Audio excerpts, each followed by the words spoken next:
Муж и жена сидели за завтраком. «Оксана, вчера звонила мама. А почему ты мне не сказал?»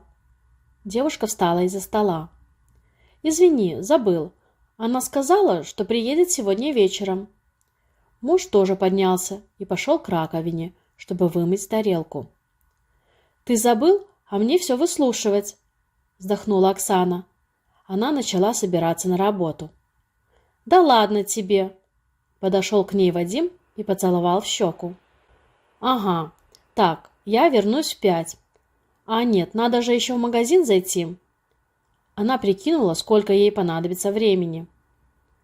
«Так что ей передать?» — спросил молодой человек. «Пускай приходит в 7», — сказала жена. С этими словами они вместе вышли из квартиры. Вадим и Оксана были женаты уже 5 лет, и все это время свекровь промывала мозги девушке. Сначала женщина приставала к сыну и невестке по поводу того, что у них нет детей. После этого ей не понравилось, что молодая семья купила себе такую дорогую мебель. Свекровь не понимала, зачем тратить столько денег на дерево. Можно же купить подешевле. Каждый год она что-то выдумывала. Родители Оксаны жили далеко. Она не могла никому пожаловаться. Поэтому просто терпела свекровь. Больше ей ничего не оставалось делать. Вадим всегда предупреждал, когда его мама придет в гости. Оксана к этому времени уходила к подруге или просто гуляла во дворе. Но сегодня либо муж правда забыл сказать, либо они сделали это специально. «И вот, скажи, что мне делать?» Все рассказала она своей подруге на работе. «Не знаю», — та пожала плечами. «Тебе хорошо, у тебя свекровь далеко живет», — завистливо вздохнула подруга. «Да», — кивнула та. «Ой, спасибо, подруга, поддержала». Оксана заняла свое место за столом. «Она приедет, а ты сиди и молчи», — проговорила девушка, которая сидела за соседним столом. «Ой, ты мастер советов», — махнула Оксана на нее рукой и продолжила работать. Больше девушки не разговаривали, они принялись за работу, потому что хотелось закончить все вовремя. Вечером Оксана шла домой. Она зашла в магазин. Не хотелось ничего делать, но она так не могла. Девушка купила продукты. Сейчас нужно было донести все до дома. Там она разобрала сумки и приступила к приготовлению праздничного блюда для встречи со свекровью. «Оксаночка, ты дома?» — услышала она из коридора.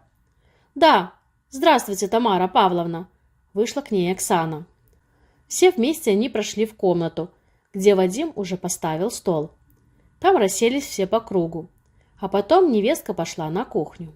Она принесла салат, горячее, все поставила на стол. Оксана попыталась не смотреть на свекровь, но ей не удавалось этого сделать. «Так, я начну», — сказала женщина, как будто сейчас должно было что-то произойти. «Если ты про деньги или детей, можешь сразу не начинать», — проговорил Вадим и положил себе еще салата. «Нет, ребята, я решила вам помочь». Тамара Павловна перевела взгляд сына на невестку. «И чем же?» Не понимали они, что такого может сделать свекровь. «У меня есть план, как немного подзаработать». Снова было ничего не понятно. «Мама, ну хватит уже тянуть кота за хвост», — говорил ей Вадик. «Ладно, не буду вас мучить. Я хочу сдать квартиру, а сама перееду к вам». Когда она это проговорила, Оксана чуть не подавилась. «Что?» Она до сих пор кашляла, но спросила. «Ну а что? Деньги не лишние, и вам в хозяйстве рука». Не понимала Тамара Павловна. «Ладно, не надо спорить». Боялся Вадим, что жена и мать начнут ругаться. В этот вечер женщина ушла, но обещала вернуться.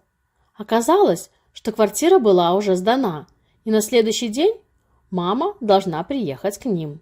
Но когда Тамара Павловна приехала и прожила несколько дней, то Оксана поняла всю прелесть этого переезда. И нужно было убирать квартиру, готовить и другие семейные хлопоты. Девушка так хорошо отдохнула, что уже не была против совместного проживания. Тамара Павловна сначала вела себя тихо, но, заметив, что ей тут как будто бы рады, начала тихим сапом копать под невестку. Спустя 3 недели Оксане все это надоело. Она начала думать, как намекнуть свекрови, чтобы она собиралась домой. И ей пришла мысль. Как-то в магазине Оксана встала в очередь на кассу. Было так много людей, что очередь двигалась медленно. На витрине девушка заметила газету, взяла ее и начала читать. А в ней написано, что свекровь не должна жить с детьми. Оксану очень заинтересовала эта статья. Она купила газету.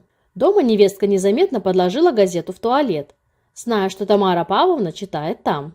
Вечером, когда семья собралась за столом, свекровь очень нервничала. «Мама, что с тобой?» – спросил у нее Вадим. «Ребята, не знаю, как вам сказать, но я должна от вас съехать», – опустила глаза Тамара Павловна.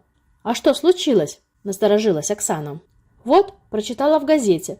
Будет плохая энергетика внутри организма и дома», – проговорила она. «Ой, мама, и ты этому...» – не договорил Вадим, потому что Оксана наступила ему на ногу.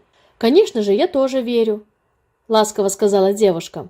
Свекровь быстро собралась, и уже к вечеру ее не было в этой квартире.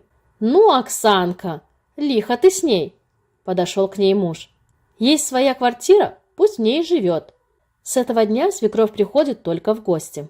Дорогие друзья, вам понравился рассказ? Напишите в комментариях. Спасибо за время, проведенное со мной. Ставьте лайк и подписывайтесь на канал. Всегда рада видеть вас в новых видео.